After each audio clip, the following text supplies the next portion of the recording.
അന്തിക്കാട് തട്ടാടി ശ്രീ സുബ്രഹ്മണ്യ സ്വാമി ക്ഷേത്രത്തിൽ മേടമാസത്തിലെ ഷഷ്ഠി മഹോത്സവം ആഘോഷിച്ചു. നാമജപം, അഭിഷേകങ്ങൾ, അന്നദാനം എന്നിവ നടത്തി. ക്ഷേത്രം പ്രസിഡന്റ് ചന്ദ്രബോസ് മേനോത്തുപറമ്പിൽ, സെക്രട്ടറി ശശി പാലോളി, പ്രീതിമോൻ, ഭുവനൻ, അനിലൻ തുടങ്ങിയവർ ചടങ്ങുകൾക്ക് നേതൃത്വം നൽകി.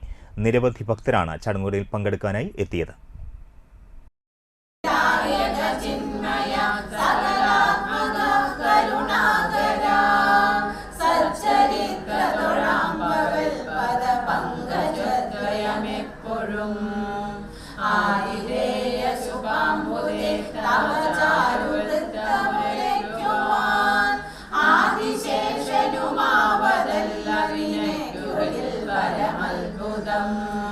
വേദവേദ്യ സനാതന സകലാവിനാശന ഹേ പ്രഭോ, മോദമേകിയനുഗ്രഹിക്കുക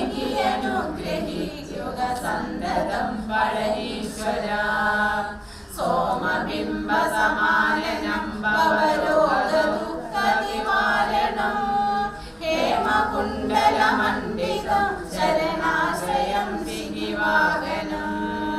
ബാഹുലേയമനാകുലം ഗിരിജാത്മകം സുഹൃതാത്മകം, സർവമംഗളരൂപിണം പഴനീശ്വരം പ്രണമാമി.